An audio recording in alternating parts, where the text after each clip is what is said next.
जिसके अंतःकरण में पाप है उसमें ये लक्षण पाए जाते हैं। ये 10 लक्षण जिसके अंतःकरण में हो तो अंतःकरण पापी है।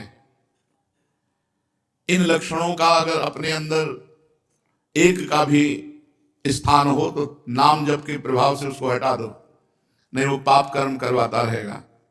पहला, चोरी। किसी की भी चोरी, बहुत प्रकार की चोरी होती है। किसी और महापुरुष की बात छाप अपनी लगा के चोरी हो गई। भागवती सिद्धांतों में भी किसी और महापुरुष की बात है और छाप अपनी लगा दी, बात अपनी लगा दी तो चोरी हो गई। जिसकी बात है उसी का नाम लेके बोलो, पूज्यपाद अमुक महापुरुष ने ऐसे वचन बोले, अपनी छाप नहीं लगानी, चाहे वो पद हो चाहे उनकी शब्दावली हो, उन महापुरुष ने ऐसा कहा। चोरी, दूसरे की वस्तु का, दूसरे के अस्तित्व का अपहरण करना चोरी कहलाता है।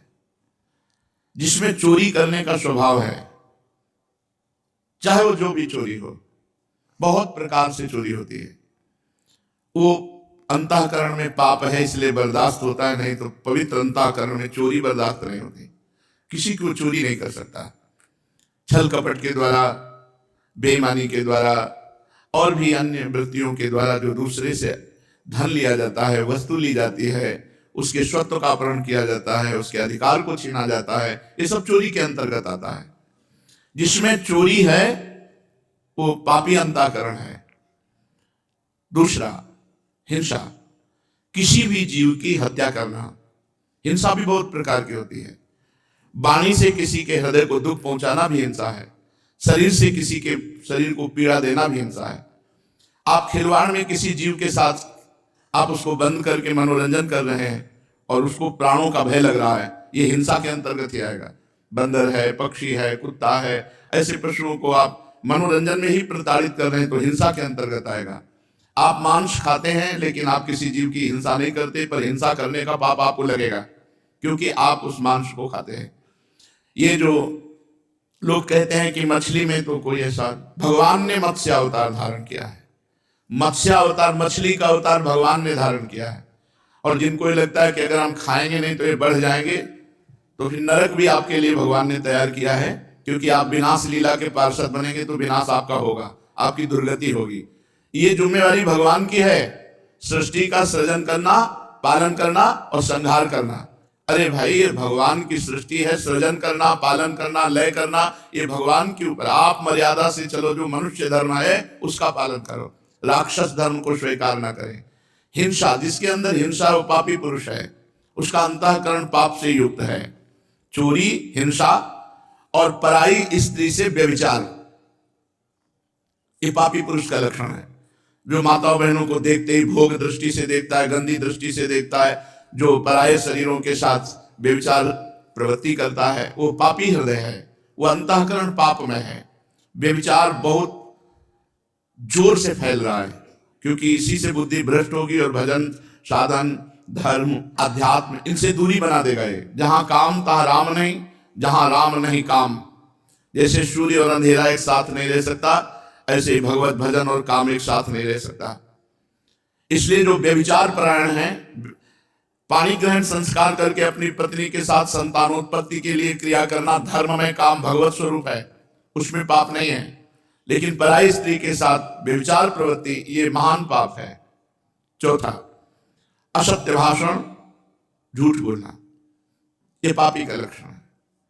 जो बात बात पर झूठ बोलते, तनिक भी तुम्हें भय नहीं लगता झूठ बोलने में? तुम्हारे सुकृत नष्ट हो रहे हैं, तुम्हारी आयु नष्ट हो रही है।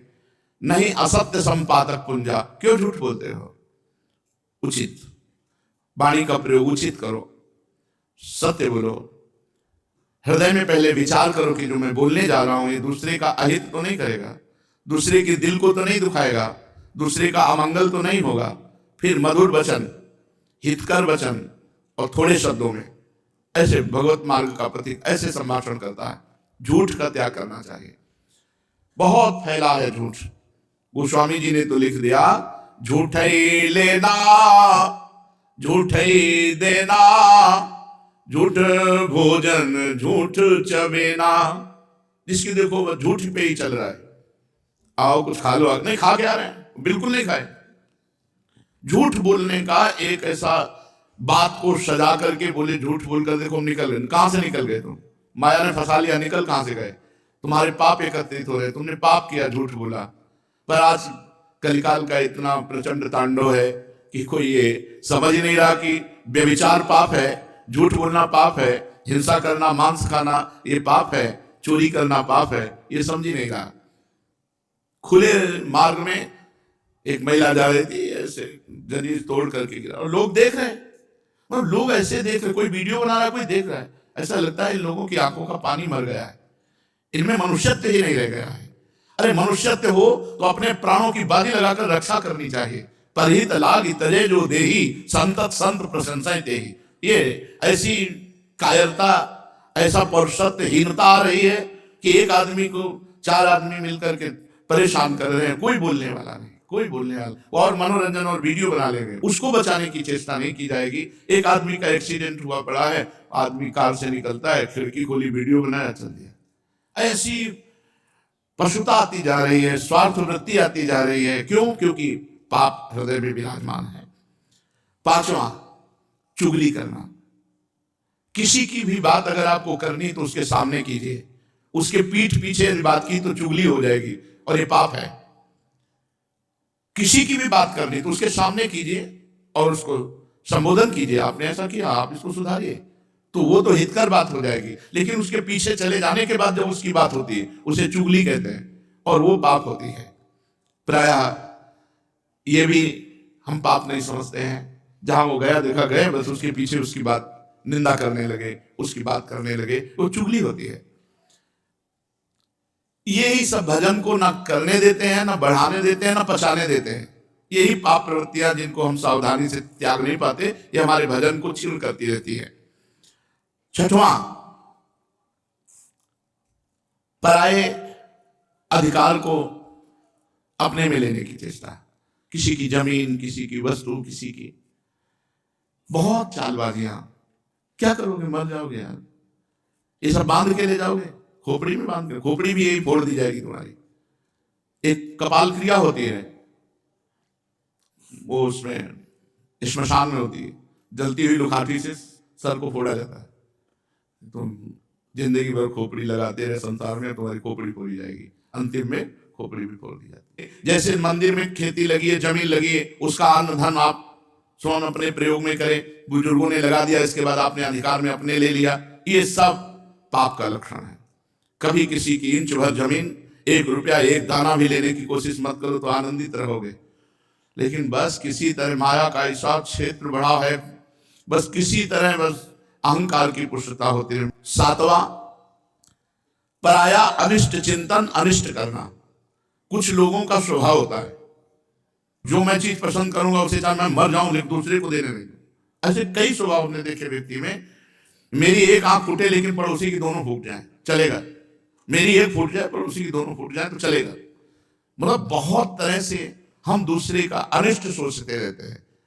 धन्य है उनका जीवन जिनके जीवन में किसी का अनिष्ट सोचने की बात नहीं है। नहीं, प्रायः अनिष्ट, पड़ोसी से पड़ोसी के व्यापार, दुकान वाला पर सामने दुकान वाला, ऐसे आसपास से उस, वो अगर मर जाए, अगर उसका अनिष्ट हो जाए तो मैं खुशी हो जाऊं, मैं सुखी हो जाऊं, ऐसा चिंतन, ये पाप का लक्षण है, पापी अंतःकरण का लक्षण है। 8वां, बोलने में अश्लीलता, अश्लील भाषण, गंदी बातें। जब देखो तब गंदी बातें कर दो, गिरी गिरी बातें करना, नीच बातें करना। अरे बात करनी है तो सच्चिदानंद भगवान की करो, सिद्धांत की करो, गीता भागवत की करो, हितकर बात करो। अश्लील गंदी बातें क्यों बोलते हो? पापी पुरुष का लक्षण होता है अश्लील संभाषण करना। पूज्य बाबा ने कहा, यदि नाम जप करता है, अश्लील भाषण करता है, तो नाम जप का कोई प्रभाव नहीं होगा। और 9वां, असंबद्ध प्रलाप, बेमतलब का बोलने का स्वभाव। ऐसे लोग पाप हृदय होता है, इसलिए ऐसे बोलते रहते हैं, असंबद्ध प्रलाप। और 10वां, अभिमान। मैं बस वो अभिमान भरा, ये पाप का लक्षण। जब निष्पाप हो जाओगे तो दैन्य हो जाओगे। अभिमान भगवान के चरणों में समर्पित हो जाएगा। चोरी, हिंसा, व्यभिचार, झूठ, चुगली, परधन की इच्छा, पराया अनिष्ट चिंतन और अश्लील भाषण, असंबद्ध प्रलाप और देहाभिमान, ये 10 लक्षण पापी में पाए जाते हैं। अगर इनमें से एक भी है तो हटा देना चाहिए, नहीं भजन में बाधा पहुंच जाएगी।